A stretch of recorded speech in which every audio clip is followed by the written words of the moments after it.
morning, good afternoon, and good evening, and welcome to the second seminar of our series from the Global ICC Global Membership Council. I'm the current chair of the ICC Global Membership Council and the Chief Executive of the Building Officials Institute. My name is Nick Hill. I'm delighted to welcome some nearly 400 attendees to this very topical webinar today. From today's presentation, I hope you will gain an increasing understanding and realization that the product conformance is a real issue affecting building quality across the globe today. The effect of construction quality, or lack of it, influences the economics and behaviors of our community. Setting and achieving product conformance quality complements the interests of both producers and consumers. However, in the modern world of global supply and increasing technical product complexity, the ability to ensure fit-for-purpose product conformance is increasingly difficult and progressively the domain of product assurance services. In my view, the issues with and understanding of product conformance needs to be understood by everybody within the building chain. By participating in this webinar, you are playing your part, so well done. Before I introduce you to our panel of experts, let me remind you of a few housekeeping formalities. This webinar will be recorded and available for later view off the ICC website. We will have time at the end for questions and answers, and as audience members, you are muted with your videos off by default. If you have a question, please use the Q&A function at any time to submit a question or indicate your interest in being recognized. We will unmute you and ask your question during the Q&A period. Let's have an overview of today's program. So we will start off with a panelist introduction. There will then be a country overview, including Australia, New Zealand, the UK, and the USA. We will then have a rundown on the product certification process, and then move to a discussion on the delivery pathway, including design, consenting, procurement, and construction. We will finish the session off with a panelist view of the future and where it needs to be in respect of product conformance. Now let's move to today's panel. I'll start off with John Gardner. John is a Fellow of Engineering New Zealand. He is also the Director of Building Confidence Limited, a company providing building regulatory advice. Prior to setting up Building Confidence, John was the manager of determinations and insurance at New Zealand's Ministry of Business Innovation and Employment. They were the decision maker for determinations under the Building Act and responsible for product building issues, as well as being John's role was as well as being a manager for the implementation of new earthquake building prone building legislation. John also spent time in Australia as the acting director of technical and regulation for the Victorian Building Authority. John was also a prior deputy chief executive of Engineering New Zealand. Thank you, John. David Gibson is from the UK. David is the principal of DGA Consulting. He is a chartered building surveyor, building engineer, and environmentalist. He is a building control manager and a consultant offering services in relation to the building regulations, building codes, and their application, plans, assessment, site inspection, and certification and enforcement within the UK jurisdiction. David was the chief executive of the Association of Building Engineers and a member of the UK government's Building Regulation Advisory Committee, having served 10 years there. Thank you, David. Mark Matheny. Mark will be well known to many of our American viewers. Mark is the chief building official for the city of Asheville in North Carolina. Mark is also the chair of the Community Building Best Practices and Innovation, a subcommittee of ICC's Building Membership Council. Mark has a record as being the past president of the ICC Region 8, the North Carolina Building Inspector Association, and the North Carolina Council of Code Officials. Mark has served 21 years as a building safety official and over 35 years in the construction industry. Thank you, Mark. Philip Sanders. Phillips is a principal of building knowledge based in Sydney, Australia. Philip has over 30 years experience across structural design and construction, specification, contracts, product development, standards, research and development, and insurance loss control. Philip is a qualified structural engineer and builder and a chartered fellow of several bodies, including the Institute of Engineers Australia, the Institution of Structural Engineers in the UK, and the Chartered Institute of Building. Philip is also a chartered environmentalist and a CIOB ambassador for sustainable buildings. Philip is most widely known in the Australasia construction sector for his role in product review and conformity, being the former chief executive of the Australasian Certification Authority for Reinforced and Structural Steels. Welcome, Philip. And finally, Michael Temesvary, I'm sorry, Michael. Michael is the Vice President of Sales and External Relations within the ICC Evaluation Service. Mike has a Bachelor of Science in Civil Engineering and a Bachelor of Arts in German from the University of California at Irvine. He maintains an active professional engineering license in the state of California. Mike has 25 years experience in engineering design, business planning and marketing, and Mike's specialty is to educate new and existing evaluation report holders, as well as building industry professionals on ICC evaluation service technical evaluations of building products and systems. Mike frequently speaks at industry events and interacts regularly with manufacturers, testing laboratories, building officials, and other government entities. He also works with domestic and international manufacturers on a wide variety of building product evaluations. Mike travels frequently and is based out of the ICC Western Region office in Bray, California. So welcome everybody. That is our team of expert panelists for the day. Now I'd like to draw your attention to the slide on the screen at the moment. We have prepared this for you to, under the title of Interjurisdictional Comparisons and Regulations and Terms, to give you a perspective on the activities and what and how they interact in the in the various countries that we're talking about today. So as you'll see at the top of that slide, the name of application for approval to build in New Zealand, for example, is a consent.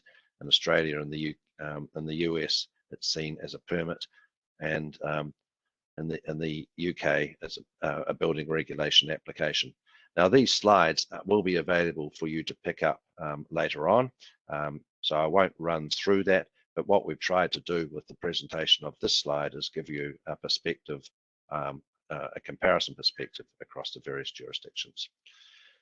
So let's move on to the first part of our panelist session today.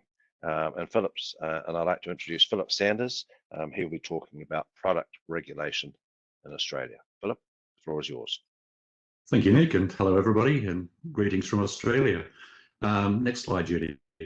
I'm just going to speak briefly about the situation here in Australia, starting with Australia's obligations under the WTO and how that affects us, and the subsequent regulations development that's been occurring in recent years, very briefly, because that'll be covered in more detail later. And then talking about product certification in Australian regulations and various problems that have been identified over the years and continuing work. Next slide, Judy. Thank you. So basically, the WTO recognizes the importance of the WTO agreement and our obligations under it. And that's particularly evident around trade, technical barriers to trade. Australia is a large importer of building materials. And what is happening here is the encouragement of development of international standards and conformity systems, both international, as we're doing obviously today talking about, and obviously local and regional, such as our common standards, many common standards with New Zealand. But we've got to be aware about what's going on with national regulations and standards, the effect of trades barriers, technical barriers to trade, and unfortunately, the increasing incidence of non-conforming and non-compliant products. Judy. So basically, we have the hierarchy there, which flows through into our national construction standard.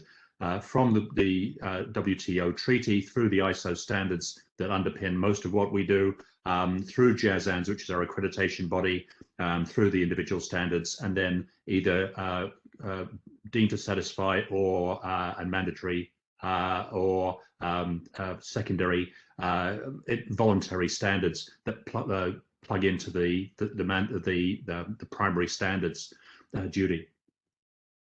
So what this means is there's a flow-on effect through from the information provided by the supplier through the various professional bodies operating with the engineers, architects, etc., and the builders, through into the building official who has to sign off on the project at hand. Judy, thank you. So basically, this comes down then to product conformity versus compliance. How does the engineer, architect, or building surveyor, building official know what they're actually seeing? And there's the two basic issues here, which are going to be covered up in more detail later. Judy. The problem is that where the primary standards, for instance, a design standard for concrete, steel, or timber, calls up the work that's going to be done, it's not necessarily the case that the materials supplied into the project meet what was expected by the engineer or the initial supplier. So we do have ability under the NCC to work through and come up with alternative solutions. Next one. Thank you. Now, the recognition of the problems has been running for a number of years, and there's a very good report in Australia called Shergold-Weir, which is the names of the two lawyers who undertook the report, recognize that we need to enhance public trust because of what's been going on. Judy, thank you. And the three that are most specific to perhaps today's talk are inspection regimes, auditing and enforcement practices, and product importation and chain of custody. And I'll follow through on that a bit later, along with Michael, sorry. And so basically we have two basic schemes, as you might have seen from the previous slide, interjurisdictional comparison.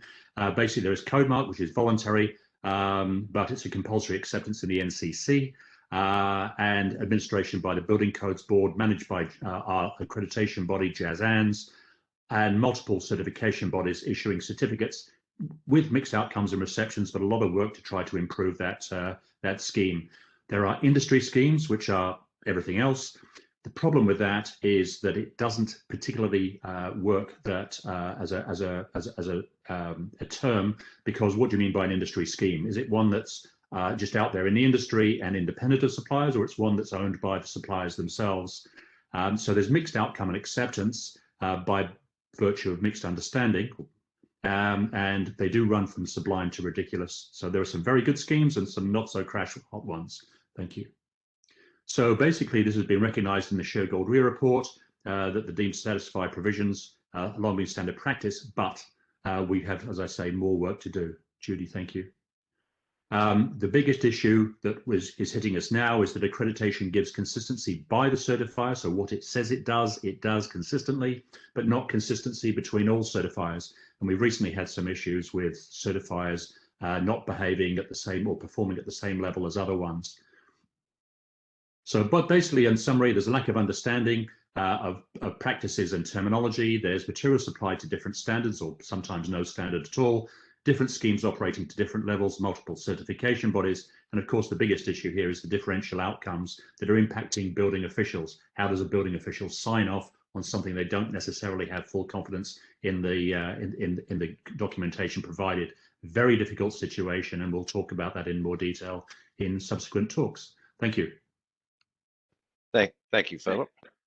A great summary at the end. Thank you. Now we'll hand over to John Gardner to give a perspective on product regulation in New Zealand. John. Thank you, Nick, and good morning or good evening or afternoon, or from where you are. So I'm taking a slightly different angle in my description than New Zealand seems, or looking at it from a partially from an economic and regulatory perspective as well.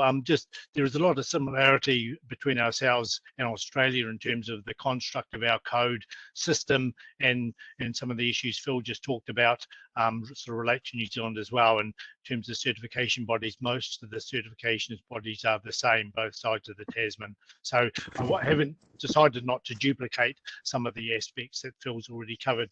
So we have a performance-based building code, as most of the jurisdictions and probably listening to this presentation have, but ours is probably more at the true performance end of the scale, which has got some ups and downs.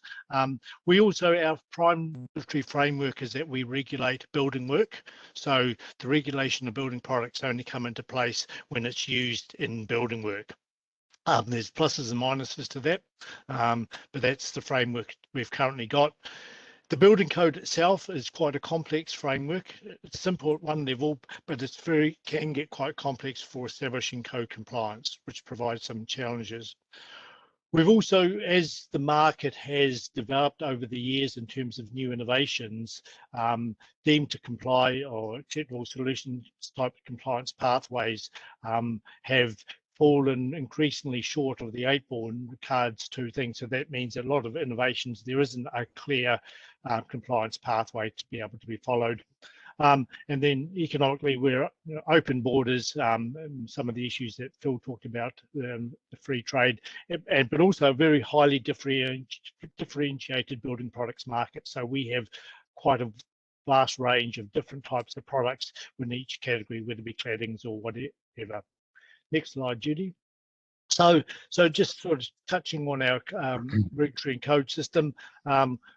Code's got 37 principal clauses. That's probably similar to most. Where we do differentiate different from the other jurisdictions, we have a very specific requirement around durability, which again gives quite useful, but it has some downsides, particularly in doing some comparisons, products from overseas.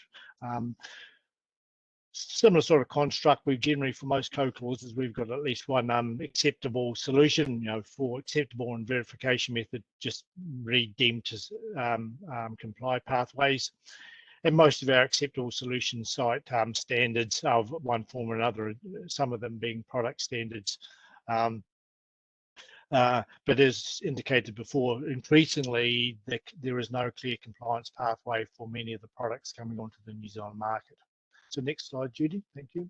So again, it's also just remembering the context of New Zealand, insofar as we are very much unlike most of the other jurisdictions sitting around their screens today. We are only 4.9 million people.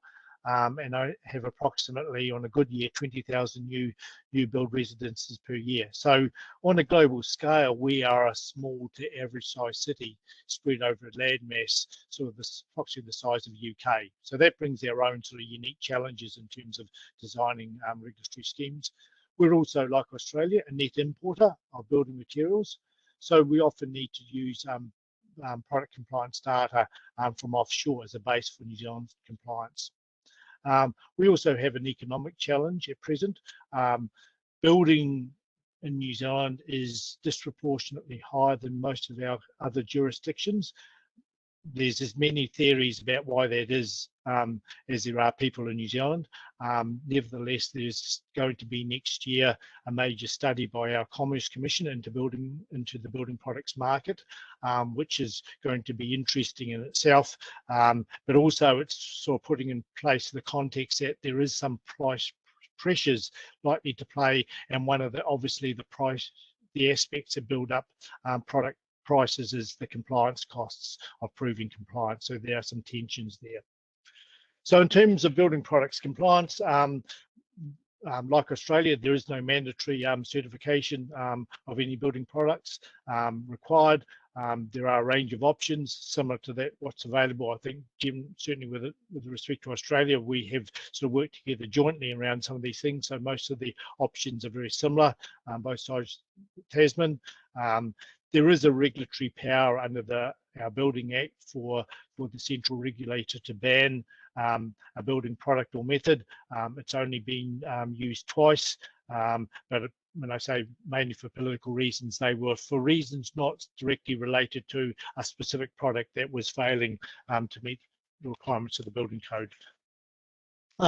So in terms of problem definition, certainly like most jurisdictions having some issues, systemic issues, whether it be ACM panels or whatever, we've had our shares. Our biggest one was weather tightness, which was some 15 years ago. But of course, these systemic issues by their very nature are complicated by poor design, product selection and installation. So the contribution of the product itself can be masked to that. We've only had a few verifiable examples of true product failure, but sometimes latent defects, almost by definition, take years to manifest themselves. So we don't know if we've got a problem emerging or not. Where we certainly got good, strong evidence of is that we have major problems with the lack of quality product compliance information for products on the New Zealand marketplace. Judy. You there, Judy? Advanced.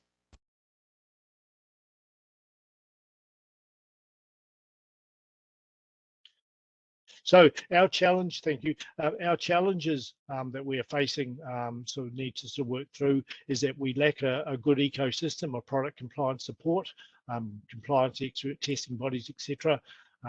So that provides quite a constraint on getting the volume of information through, and also quality information. The complexity of our system, by the very nature of it, there's sort of two legs to compliance information. First off, defining the scope of building work for which the claims to be valid, and then which building code clauses apply. And sometimes we have some issues where there's quite a complex interlay between various compliance pathways and codes, and it has been described as a former general manager of Building Regulation New Zealand as a bit of a Gordian knot. But we also need to sort of be conscious, because of those price things that I talked about before, of keeping the compliance costs proportionate to the risk of failure, and allowing the perfect to get in the way of the good. It's the perennial challenge with any of these issues. Judy, thank you.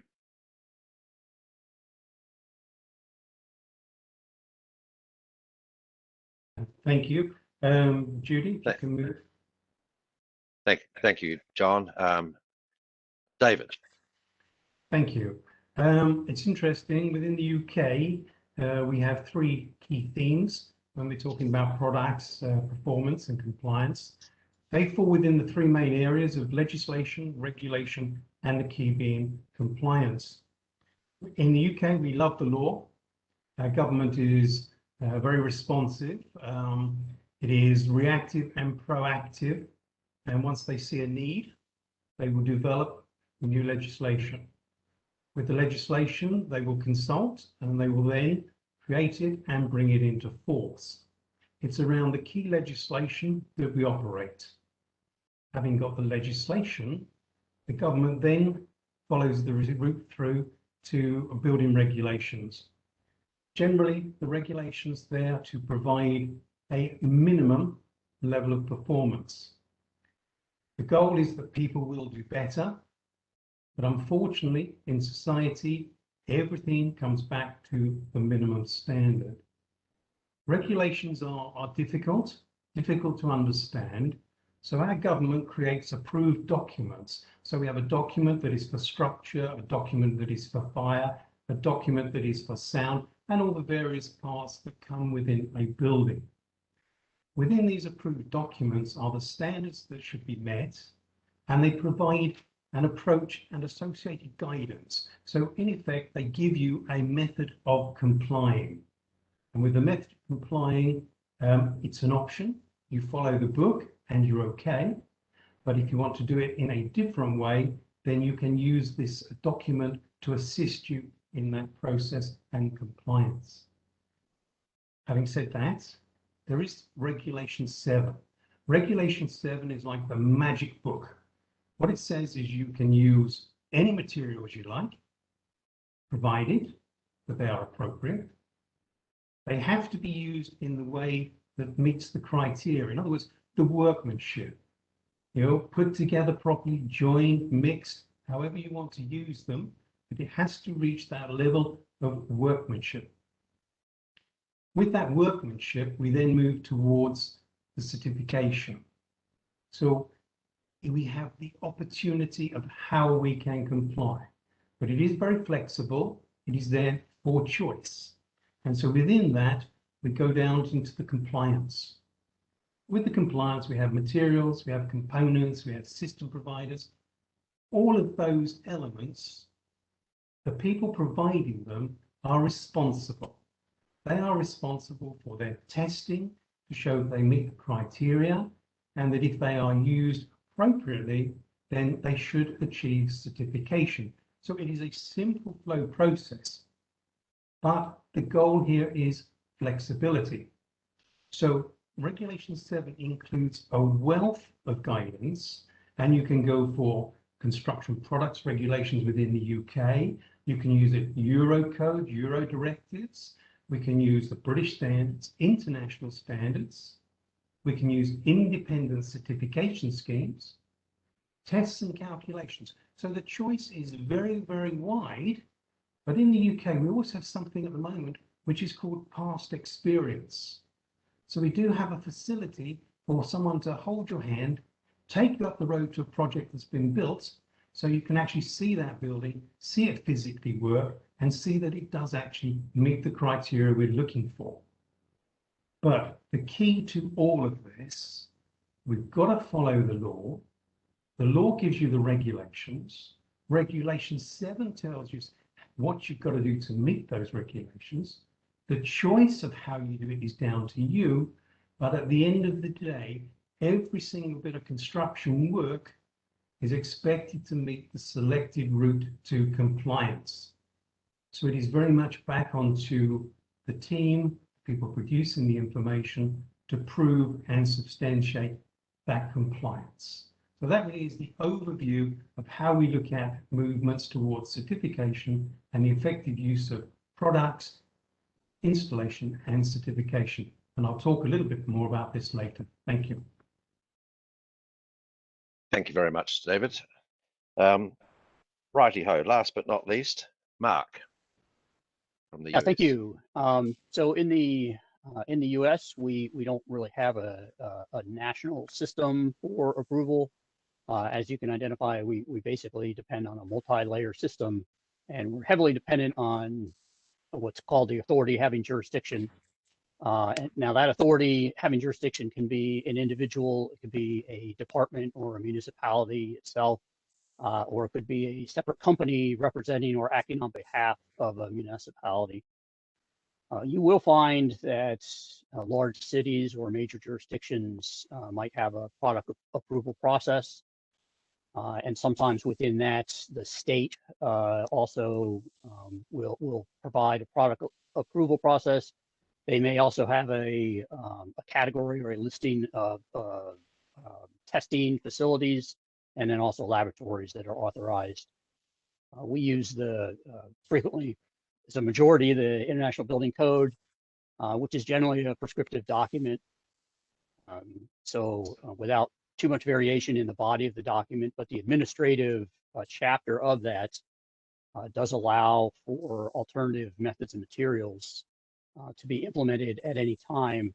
And usually those alternatives boil down to engineered designs specifically, or performance designs. And we'll talk a little bit further on that later on in the presentation. Thank you. Thank you, Mark. And I hope that that country perspective has given everybody a bit of an overview. It's quite obvious that each country is focused on performance, and we probably wouldn't expect anything less, but with different levels of legal intervention or statute intervention. Okay, well, let's move on now. We're going to talk about the certification process, and I'm going to introduce Michael Temesvary. Michael, I'll let you lead off, and then that'll be followed by Philip Sanders.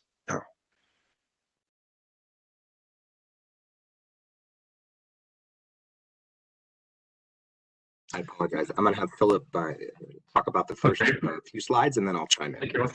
Okay, thank you, Michael, and hello again, everybody. Yes, what we'll do today is talk a little bit about the conformity assessment process, risk and conformity, and types of certification. And then specifically from that into the product certification, types and levels that are available, accreditation, which I alluded to earlier, as did John, and also what's then to look out for in product certification so you don't get bitten. Judy. So basically, again, just to recap, the products are supplied globally, but there's growing international focus on product safety, quality, and standards. And I say John spoke very well to that, as did David. So specifiers, consumers, and regulators have got to really watch out what they're doing, because, as has been mentioned, there are many products that are out there. We have an open market, barriers to technical barriers to trade, so try not to have them. And therefore, that does give the opportunity by accident or design for products to be supplied that are non-conforming. The difference between non-conforming and non-compliant products is really largely one of intent. So there is something that doesn't meet the requirements of a standard, might be non-complying or used in an application that it's not appropriate, but that really things need to be looked at in great detail. And building surveyors, really, you are at the sharp pointy end of this, with engineers not so far behind you. And we'll talk a little bit about PI as well. So are all products the same? And the answer, as I mentioned earlier, is no, they're not. So basically, everything should be made as simple as possible. So again, has been mentioned by a couple of speakers, is that regulations can be complex. So what we're trying to do with the product schemes and what it is that you get as a building official should be very clear. So it's clarity in what is done by the certifier, so that it can be followed through. And clarity then in what is the outcome, the certificate, so you can understand what it's saying and what it's not saying. And you need to face realities. It is not what it was or what it was to be, because basically what we're seeing here is that we do a lot of thinking globally, that yes, if we have a scheme, and yes, if we do approve that scheme, therefore something will mean that magically everything will come out okay, and it doesn't, because by and large it's a case of, as Peter Drucker famously said, that you can't manage what you can't measure. And I say that in parentheses, what we don't measure, and we're not measuring a lot. So one of the things that, personal view, we would need to do is to increase the level of rigor and within the schemes and by certifiers, in order to provide the information to the engineers, builders, and building officials, so that they can properly purchase, use, and sign off on what is delivered on site. Thank you, Philip. In looking at conformity assessment, there are 5 common elements of the ISO standard: impartiality, confidentiality, appeals and complaints, competence, and management systems. As we get into, move through this webinar, we're going to get into the details of some of these aspects. Ready? ICC family of solutions offers a comprehensive in product certification. Our goal here is product approval with peace of mind, as you see here in the center. And these important components all around, which we can get into as we move through the webinar, are critical to that peace of mind with product. Judy? This is a simple matrix that can show QA, quality assurance, testing, and product certification, and what it's certifying: process control, laboratory competence, and product output. I'd like to emphasize the importance of laboratory competence. That's one of the important aspects of our evaluation, that we want to make sure that the laboratories are properly accredited to do the tests that are being asked to be conducted. This is important because the results are so critical to our ability to certify. Judy? With the types of certification, really we do need to watch what we are being given, and then, as I said before, what is said on the certificate. And obviously ones that come from the supplier directly, which can be anything from their certificates of conformity, which we have in Australia, where the supplier says that they're meeting the standard and what the product is doing, through the lab tests, which might be their own laboratory or independent lab that's being used. All of that sort of thing works, but it's been provided by the supplier. So it's the supplier saying, I'm good because I say so. We used to in Australia and elsewhere have second party, which is the customer actually doing some checks, but that's really very rarely done these days. Some government departments still do it in Australia, either on their own or with subcontracted independents or third party. Third party is neither the first nor second party. But I spent 20 odd years in product certification. And one of the things that we were looking at, and particularly when working for international insurance companies, was that the insurance company had a term for some of the certifiers who, unfortunately, as we mentioned before, it is something that is set by them, not by any external party. That basically the certifier is independent, i.e. not owned by the supplier, but the supplier sets the scope and or commissions the test, and that can work both in quality systems and what is looked at in the audit, and also the products themselves and what is looked at in the audit. So it was referred to as indirect first party. It really doesn't give you anything more than the first party is willing to give you. So what we're moving towards increasingly is independent subject matter expert certifiers. That's what the SME means there, which is basically saying that somebody is good and it's independently verified and assessed by people who know what they're talking about, have a background in the product or the process or both, and that the certifier is in full control of the audit and testing. The recipient of the audit doesn't have the opportunity to play games with the system or to reduce the scope of what's being done. Judy. So, sorry, this for you, I think. So basically, we got, as was mentioned, three types of certification. As was mentioned, the importance of laboratory type tests, and as long as you make sure that the laboratory is competent to do the testing, that it is testing to the standards, the test standards that are required by your country, and not to something else, another standard which doesn't perhaps have the same requirements. Then there's the quality systems, which are fairly straightforward, and they are globally approved and assessed. And then there's the product certification. All of them working to the ISO 17000 series of standards, which provide for a common framework, but not necessarily a common outcome. So it is very important to see that you've got someone who is following the framework. Then you need to make sure that what they're doing is following the framework in a way that you require. So product certification.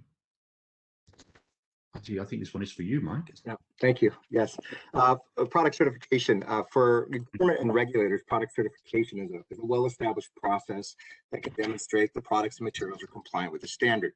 It can also provide assurance to specifiers, designers, building officials, AHJs, as Mark referred to rely on commercial providers of evaluation and inspection services in the construction sector.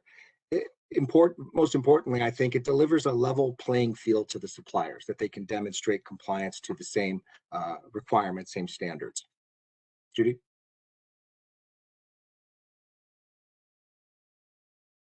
The product certification process is an overview of it. Step one, typically you have an application and review and verification of submitted documents. This is, I think, universally the first step.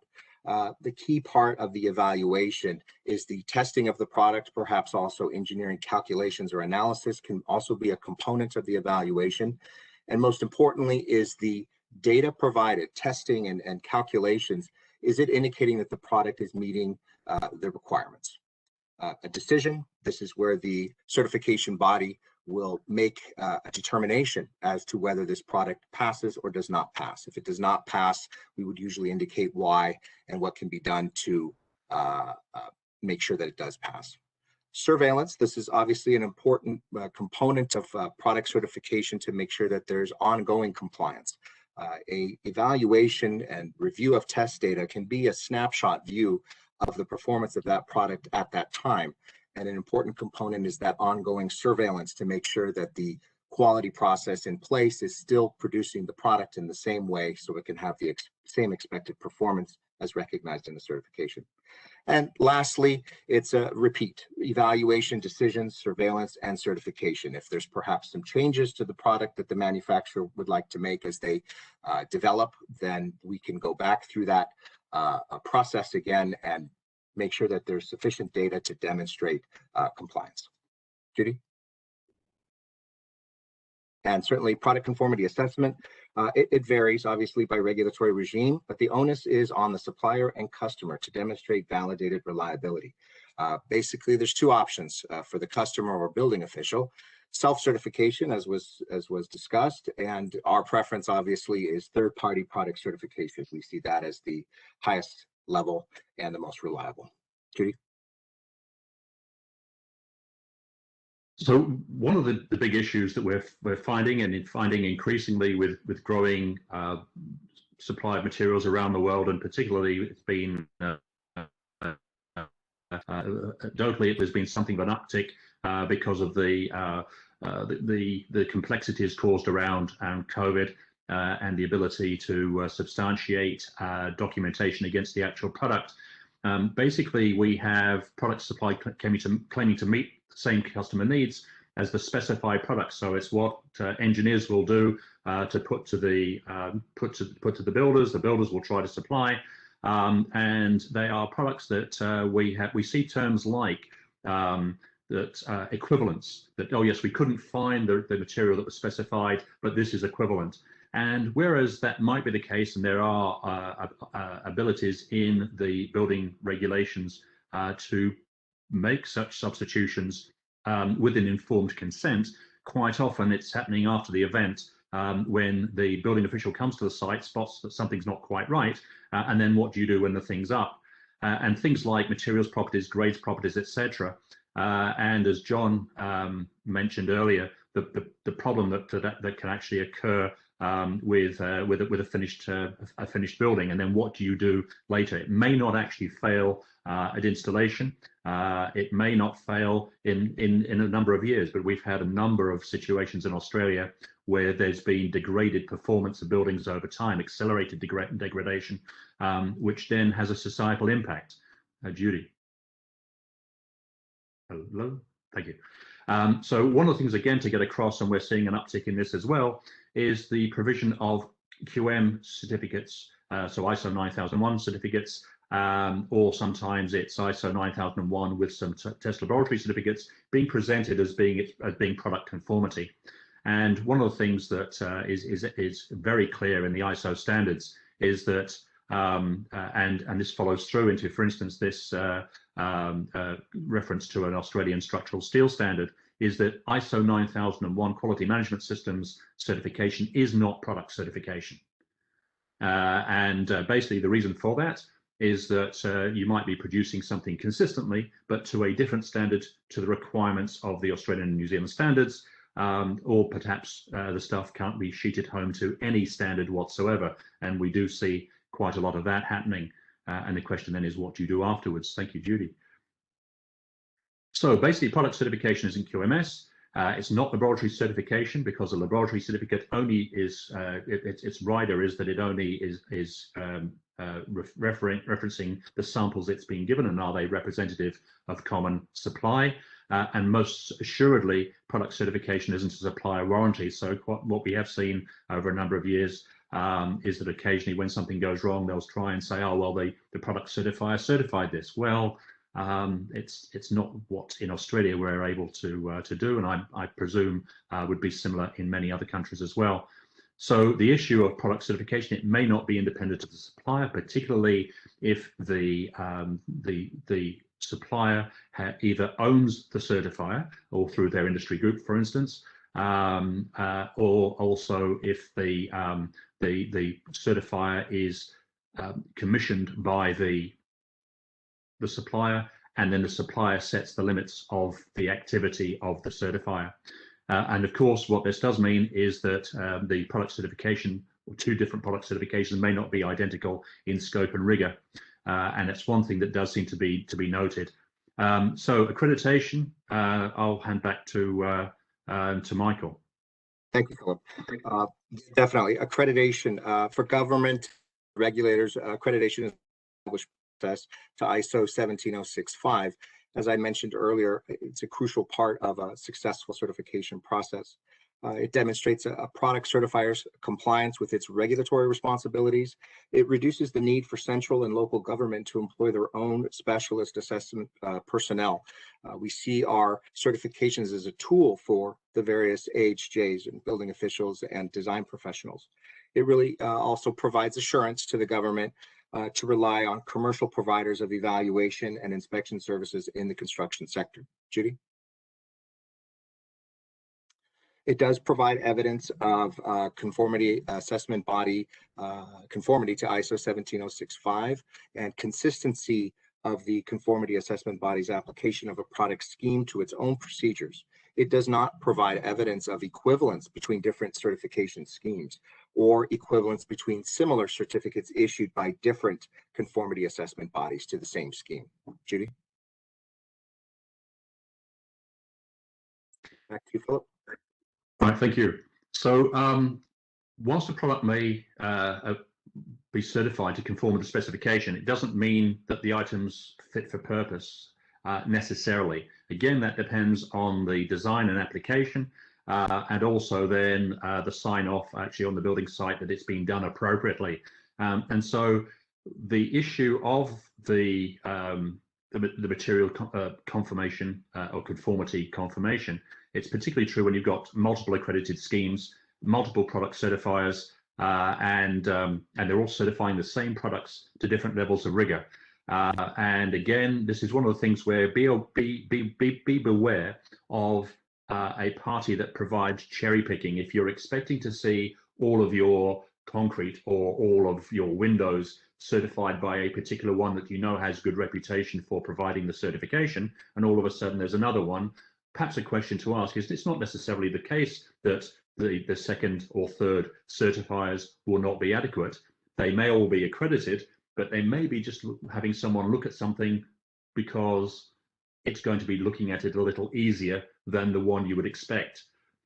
So always be beware. And that's really because we've got scope and rigor, that basically low scope, low rigor certification systems are always going to be less rigorous, less comforting for you than one with a much greater degree of scrutiny. Thank you. So this leads on to the issue of counterfeit products and counterfeit certificates, and this has been seen all over the world for many, many years. I mean, the UK saw it in the early 2000s, the US in the mid 2000s, and Australia and New Zealand are seeing it now. And I'm sure nothing much has changed, and possibly it's going to be impossible to entirely eradicate this kind of thing. It can be done accidentally, simply because somebody believes that it's okay when they supply it. But also, we do know from unfortunate examples that that things have been changed because, as has been mentioned earlier, often they're cheaper, and there is constant commercial pressure to reduce costs, both in the materials and, of course, in the certification provision.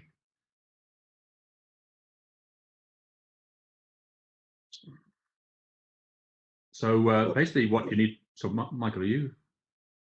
Please, if you'd like to close it out. Okay, thank you.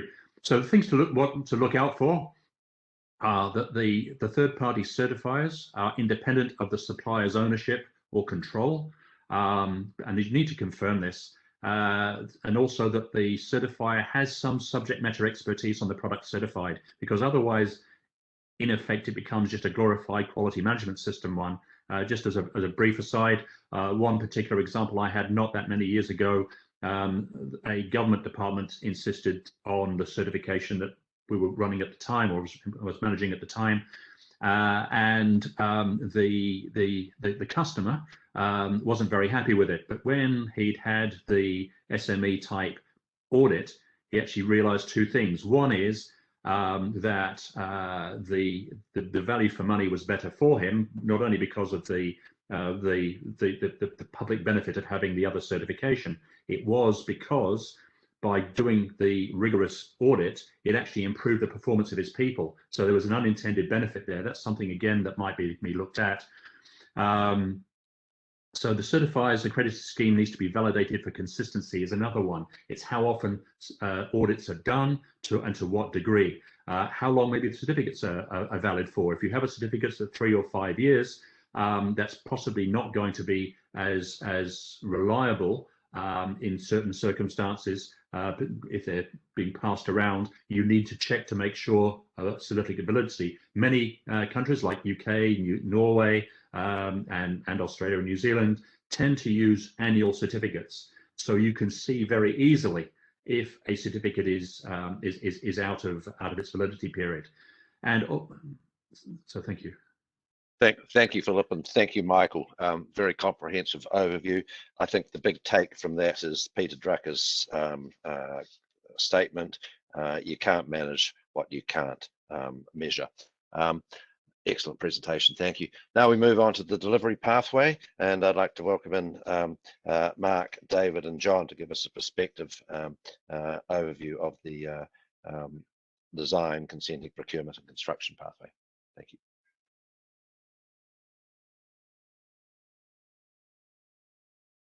Thank you. So the opportunities for this become many, as we've discussed a little bit already in the presentation. Once we get into the construction phase, you're going to find during plan review, there may be from the design team an intentional product that you're not familiar with, maybe non-prescriptive, and maybe just something you haven't noticed before. And this could be basically a component, as in like component construction. It could be just an element or a system within the project itself. You may find during plan review also an alternate became available, and that could have been provided by the design team as alternate 1 or 2 for something that's not prescriptive. Also, you may have a supplier or a subcontractor offer up another product during that time. During construction, you're going to find, as frequently happens, you're actually out on the field doing another inspection, and you find something on the site that hasn't been approved or you weren't aware of. And many of you, I know we do offer a contractors conference. The contractor may request you come out and look at something, and the change could be due to maybe a technical upgrade where the original design team specified a field installed product, and it was more efficient to create a component that was built off site, put together, and then brought on site. Additionally, it could be from a change of manufacturer that was different from originally specified. Maybe there was easier access to that product, might have been cheaper than the original product. And as many of you are aware, very commonly now is a supply chain disruption. So the specified item may not even be available, or an extreme lead or delivery time could hamper the completion. And so at the end of the project is very similar to during construction, except there's a higher level of urgency for the completion. And that's when having a standardized decision-making process and access to resources really helps at this point. Judy. So creating a standardized decision-making process allows you to become confident in evaluating or approving a proposed item. It helps you to not be stumped every time something new is presented to you that you weren't aware of. You can see on the slide it identifies when, and the question is, you want to ask yourself a series of questions. And initially, is this a known or recognized from an approved organization of standards? And of course, approved means acceptable to the building official or the building safety official or their representative. Is it known? Does it come from the code? Does it come from a state or nationally recognized approval within the family of building codes from a regional city, county, township, maybe a parish or a tribal jurisdiction? And if it does, it's probably generally a prescriptive design. And prescriptive and calculated designs, a prescriptive design is basically a recipe. You can read, does it conform to what that prescriptive standard is? A calculated design, if you're willing to do the math, maybe you can come up with approval that way. The other item is, as you move along, is engineering analysis based on comparative designs. And basically, that's an evaluation of similar performances that were previously successful. And the performance generally includes a modeling and then testing of the installation. And then, of course, we talked about earlier, alternative designs. And so the design team and the code provide basically, once again, a prescriptive method. Alternative methods are allowed within the body of codes or even within jurisdictions at the state, even at the state level. And that allows for innovations in technology, methods and materials, and processes. Thank you. So your resources are critical in this decision-making process. You want to know your access to certified laboratories.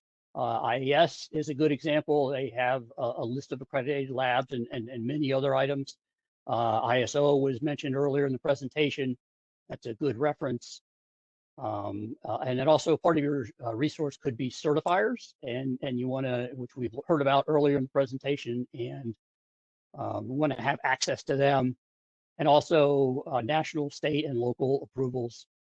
You want to be able to access your resources.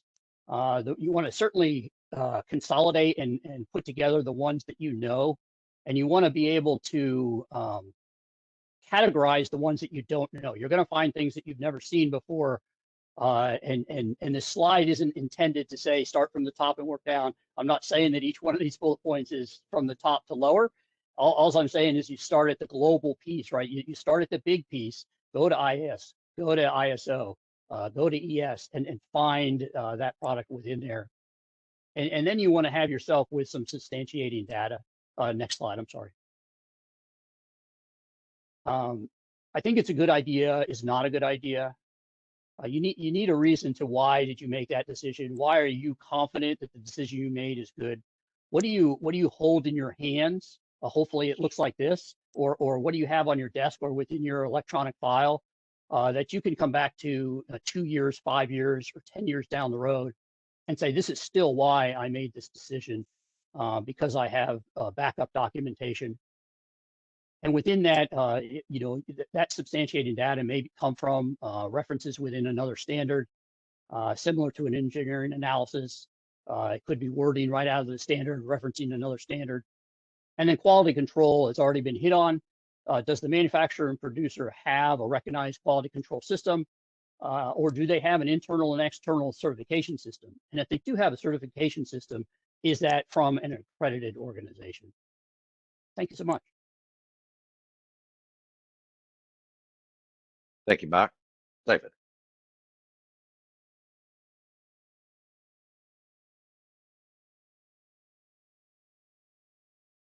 We do things, which is great.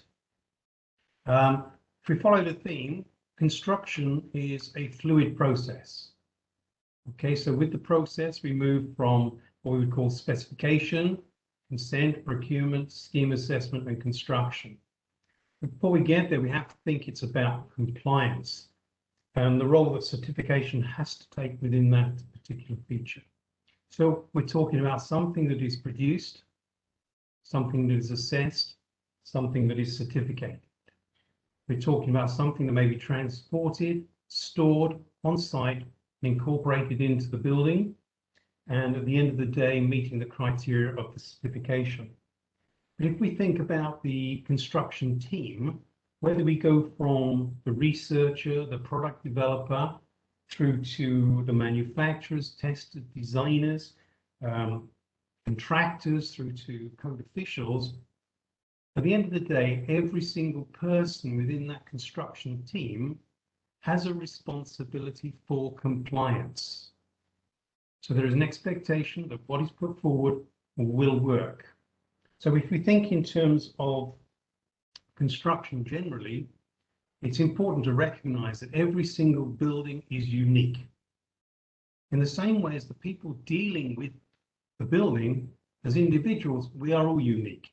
We have different backgrounds, both academic and vocational, and we're expected to apply those skills to achieve compliance. So we've got to do it. We've got to deal with things. And the first part we kick off is this area of specification. And within that, we have this concept of the design and how we actually manage the rules. And there is an expectation that the construction team are going to prepare their design, and they're going to prepare that design in accordance with the rules and regulations. During that process, they will identify the areas that they perceive as maybe complicated, intricate, detailed, whatever, or new materials, innovative schemes, things of that nature. And having identified those, they will then seek to get the certification details to justify that use. In terms of our regulations, they can do it either through regulations, international standards, British standards, but that is the designer's choice. They will actually prepare ready for submission. With the drawings, calculations, etc., there will come a specification. The specification will clearly identify the materials they are putting forward as certificated products, certificated systems, and with that would be all of the quality and other issues supporting that certification. Then the thought process kicks in, the documentation is submitted, an application is made under the building regulations for assessment by the regulators, building control, code officials, whatever you would call them.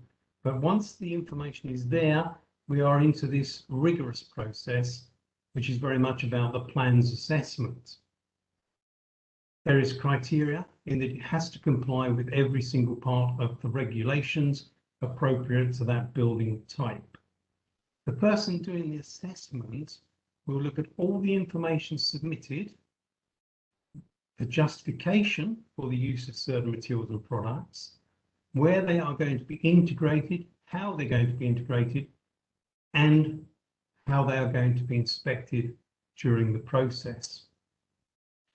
So this would be looked at, this would be put in place, and in effect, this is a check for compliance. So the drawings do actually relate to the certification. We've had many experiences where we've received page 1, page 27, and 49 of a document that says it's wonderful, but when you relate it to the proposals, the product is not suitable, it's not appropriate, and there are problems. The assessment criteria also provides the opportunity for the consideration of the construction. So if a building is going to be constructed in a certain way, there may be areas, there may be parts of this construction that it is critical, it is crucial, and it may be identified for specific inspections. Things that we might call as a benchmark inspection. So it was the first time they put a component together, we want to be there, we see it, we inspect it, and we check it in accordance with the documentation. And this would then be gathered up and put forward. In the UK, a lot of schemes that come forward are incomplete. It is not unusual for us to have schemes submitted and the work commenced on site. So very many times we are playing, in effect, catch-up. It may be that we have schemes submitted to us, and when the assessment is taking place, there may be further information, more details, more proof that the systems will work, and that may be submitted before the work starts or during the carrying out of that work. So it is very much a live process. It's continuous, so we will have that. And once we actually have gone through this process, we've gone through specification, it's come forward and we're into this consent area, and we can give the decision. Our decision may be that it's okay, fine, we can carry on and build, or it may be that we cannot build because it doesn't meet the requirements of our regulations, or it may say you can build, providing you give us further details in respect of maybe this product, that product, how two products integrate, but that is part of that decision process. If we ask for more information, that can then actually move in and forms part of your procurement process to actually back up the information that's already been put through. And then we have the assessment and the decision. With the decision, we're then going to go forward with construction. As I've said already, that sometimes the works will have already commenced and there will be a rolling program. With every scheme we deal with, whether it's a small project or a big project, we create what we call the site-specific inspection regime. And this will give you a spreadsheet, and it will say that one of our surveyors, one of our inspectors will go and they will look at a range of items. This may go from inspection to steel, to concrete, to precast work, all the way through, and critical components linked to certification. It would be maybe checking the materials on site, storage, protection, installation, fixings, type of fixings, and any testing that goes with that mechanism. And there are instances where we are looking for certification, QA systems, that they have been followed. So we have this specific regime. Our inspectors will go, they will prepare, they will take the documentation, they will look at the building, they will assess what they see. They will assess to see if it complies with not only the regulations, but also the supporting certification details. So that is a key element of what we do. The focus is very much of compliance on site. And with the compliance on site, this is where we will look for any variations, as mentioned earlier, material substitutions, conflicts, errors, mistakes, incorrect tolerances, all of those things. Once our team are satisfied that all of the elements and all of the materials and all of the systems meet the criteria set out within the approval, within the certification packages, once they are happy, they may prove and move forward towards completion.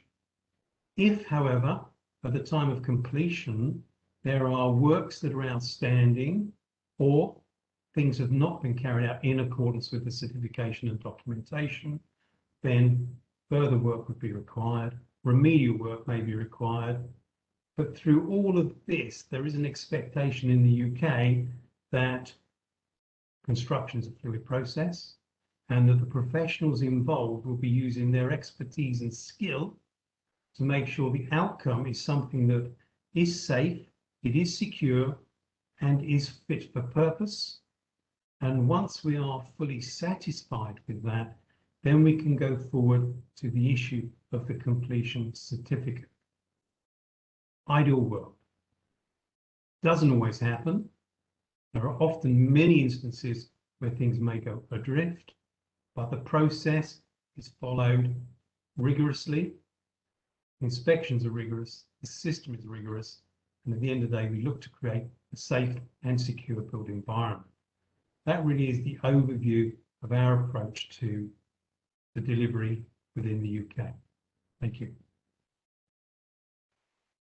Thank you, David, and thank you, Mark. I think a couple of outtakes from both presentations were obviously understand your resources, vital in the role of a building official, and a wider perspective possibly that everyone in the chain has a responsibility to ensure appropriate product conformance.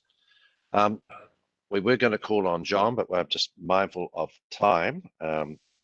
So what we will do now is we'll move to ask each of our panelists to give a future perspective of ideally where they would like to see product conformance assessment.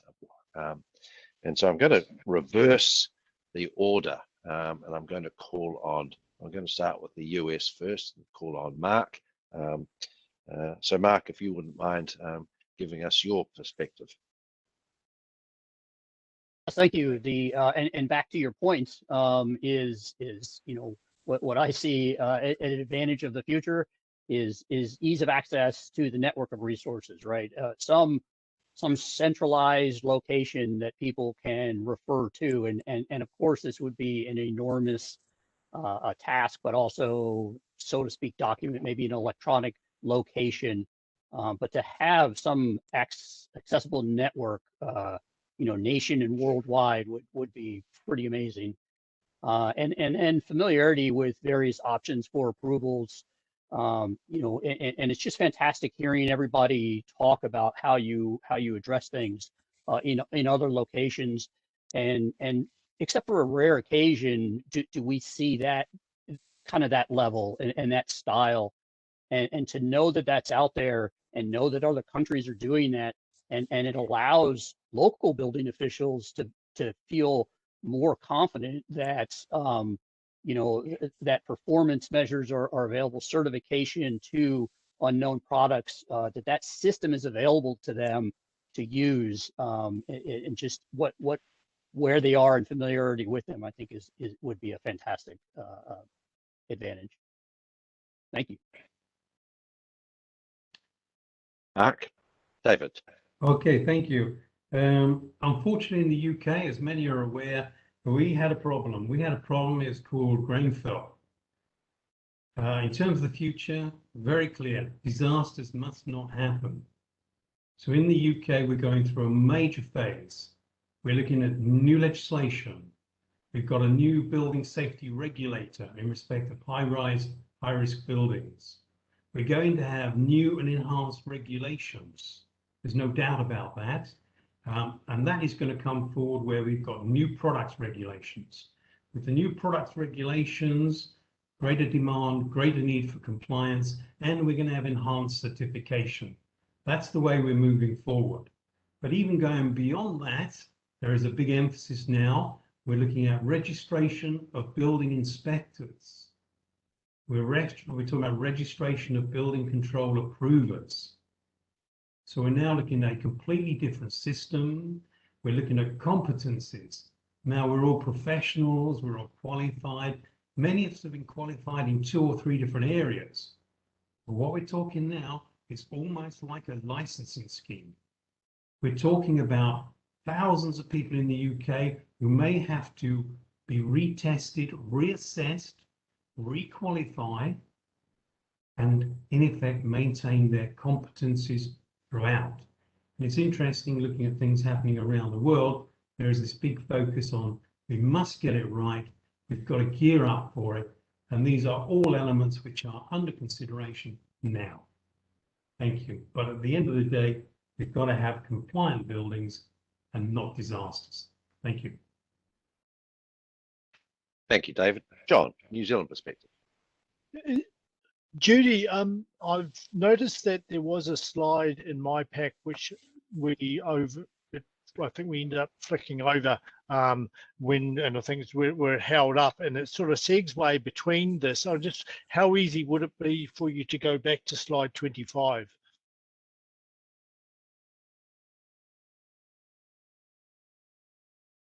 Thank you. Thanks for that. Yes.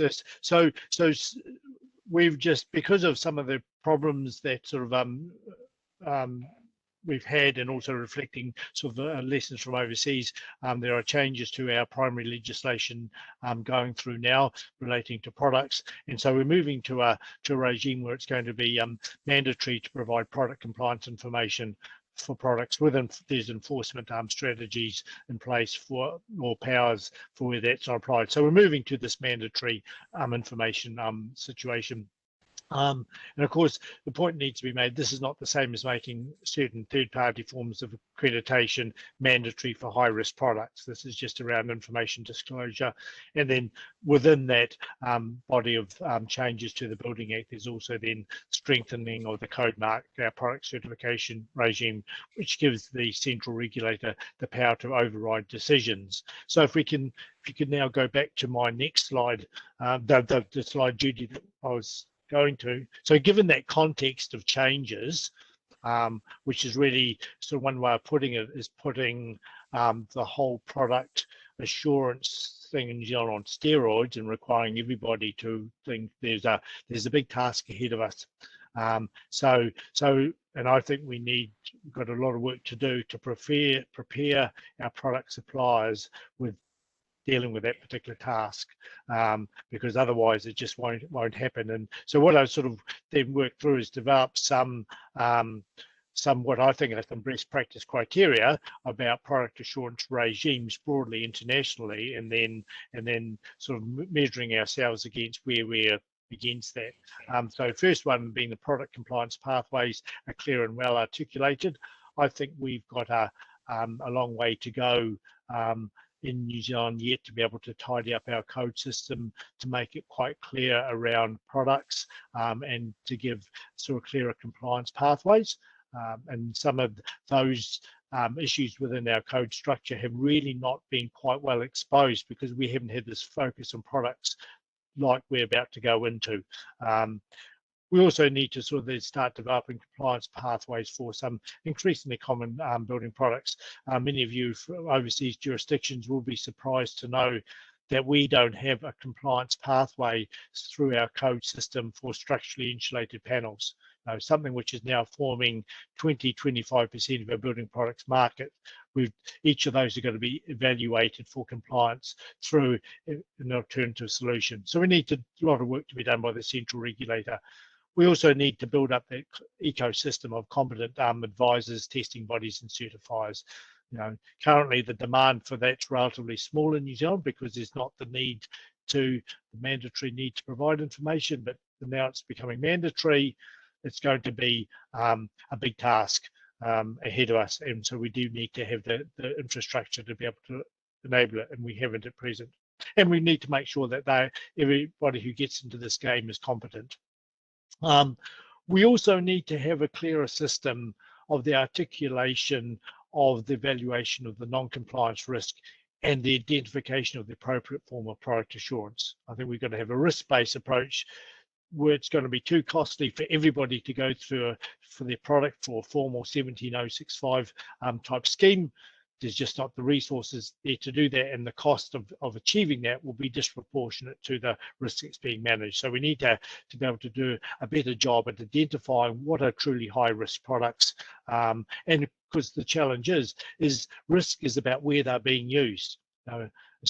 Whether a cladding used on a standard residential house in a low wind zone is relatively low risk of consequence of failure. Same cladding put on the top story of a high-rise building, high wind zone, it's a completely different context. So there are some challenges in defining what we mean by high risk.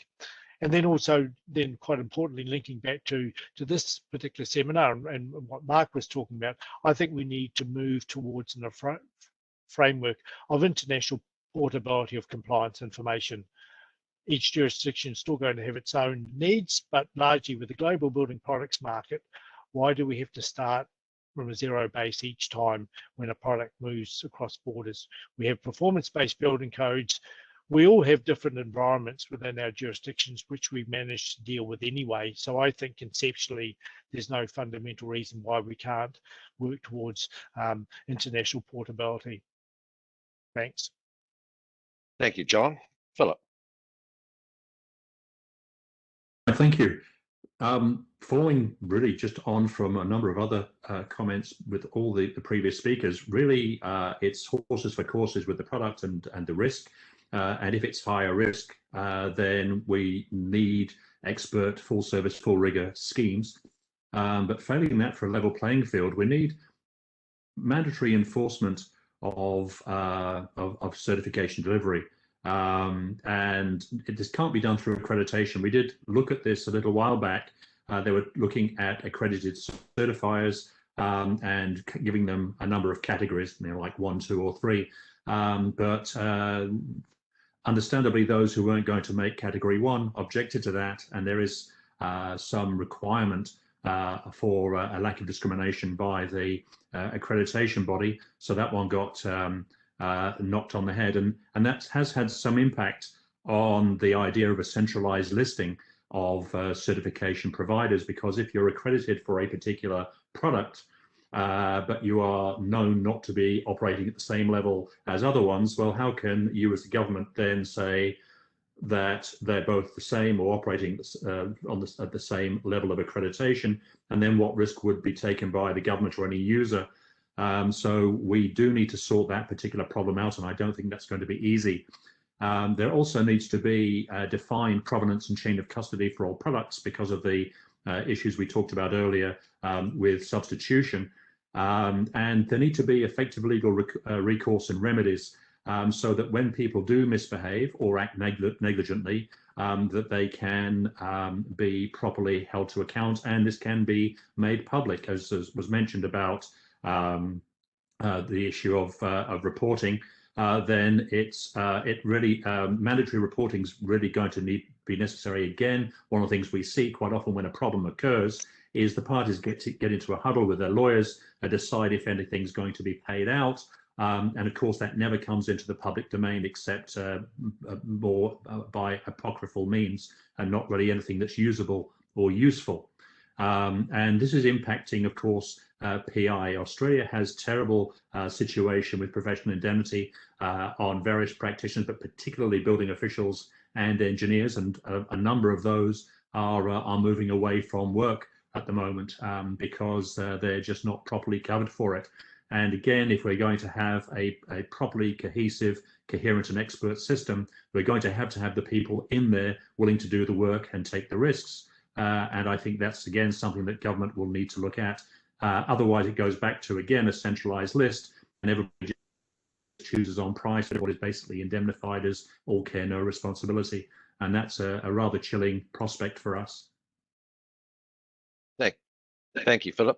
Right, we'll move into the questions and discussion session now. I see we've got at least 2 questions, but I'd just like to thank all of our participants in respect of their future perspectives. It looks as if a centralized location for information would be an ideal, and obviously it looks as if the world is moving to reduce exposure to disasters and also protect those that make regulatory decisions. So long may that continue. Right, Judy, we've got a number of questions I see. I think the first one I can see there is, are you suggesting a worldwide universal standard for materials and products? And that was from Eric Banks.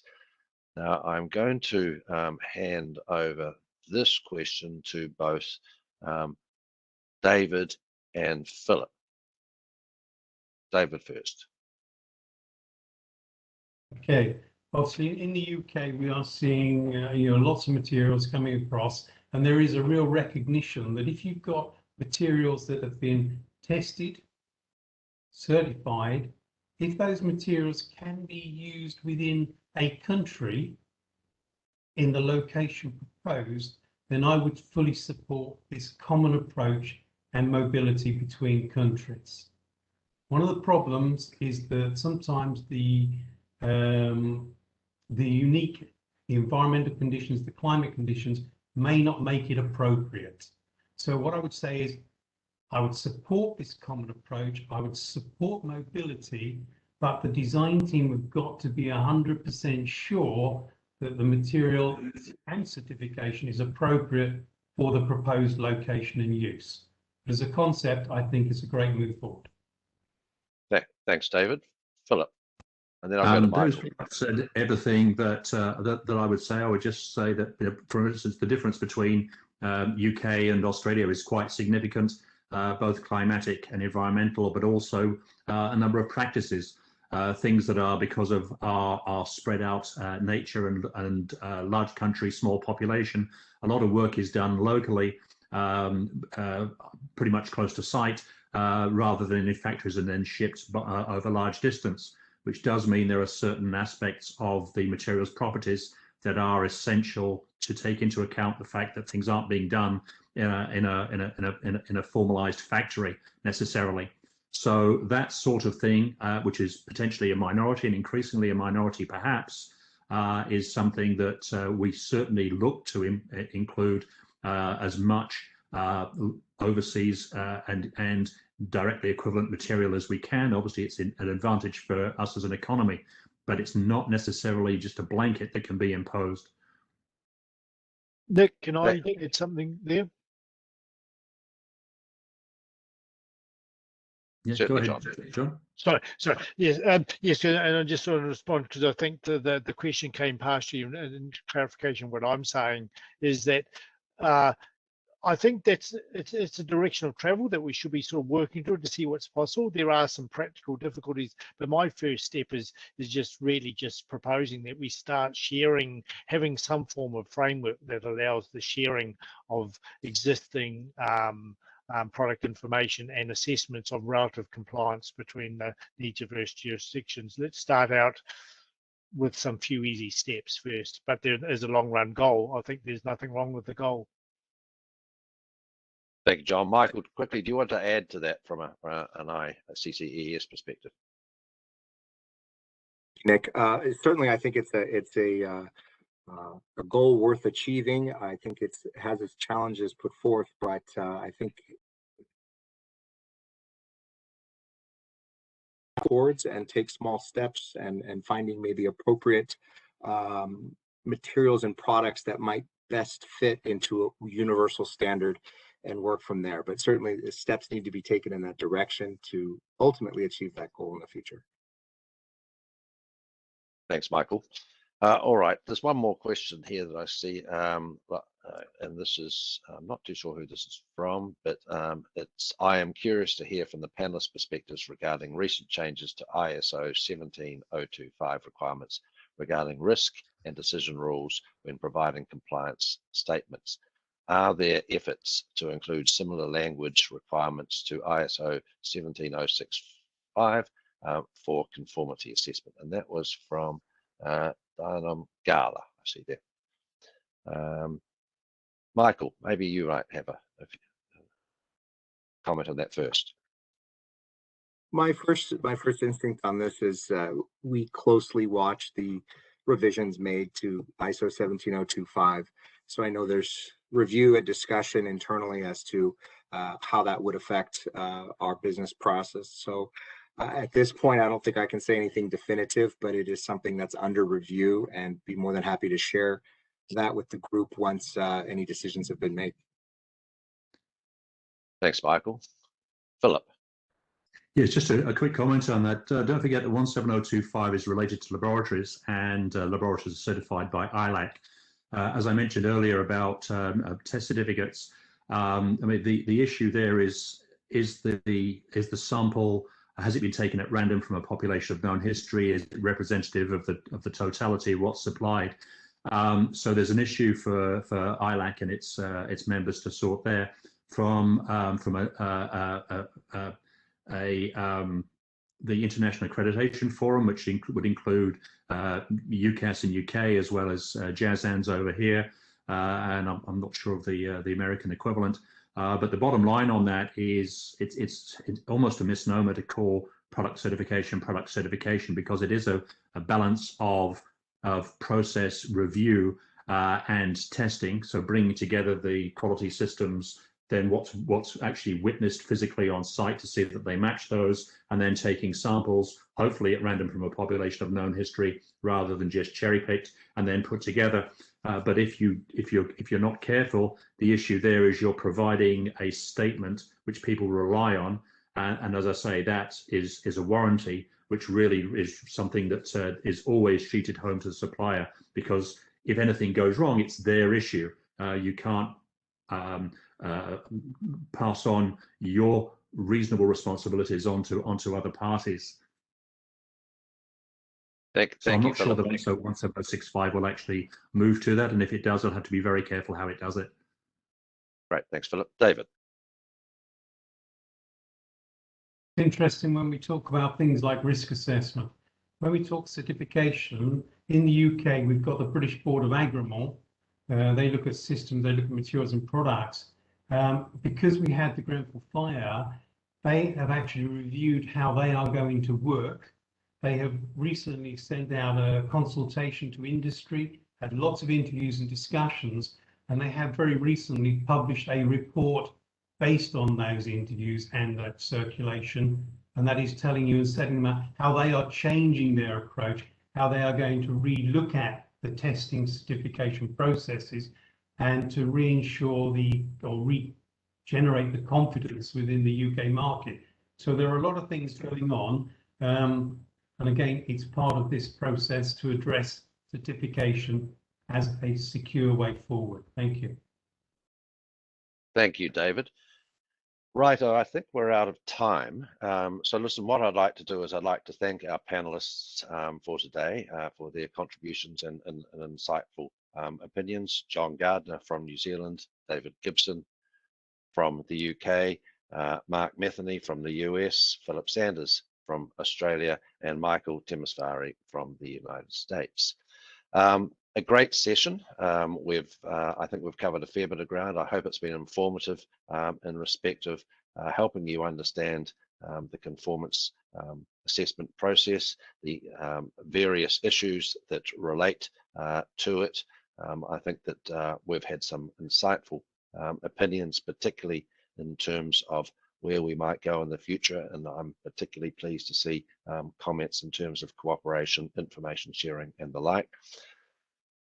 There's no doubt that each of our panelists have articulated a performance approach and supporting a performance approach to build supplier building product and the risks associated with it. From a building official perspective, those risks are significant, and I think the more information and the more assessment that is brought to bear on products will deliver the certainty not only that we need in how we undertake our roles, but also from a consumer perspective, and that they understand that they're getting product that is suitable and fit for purpose. Now, and just closing off, this was the second of 4 webinars by the Global Membership Council. So we've got the next webinar coming up in September. A date will be set for that, but that's on soft skills for building officials. So as soon as the date comes out for that, lock that in. And then in December, we'll be talking about existing and emerging construction technologies. So listen, I'd just like to thank everybody again. We had nearly 400 or so people registered for this event, which is a fantastic achievement. Well done, everybody. And thank you very much for devoting your time. And I look forward to seeing you in the future. I'd also like to thank the team at IES, Judy in particular and Sunil, who have worked superbly behind the scenes. So have a good morning, evening, or even afternoon and evening, and hopefully we'll see you again soon. Thank you all.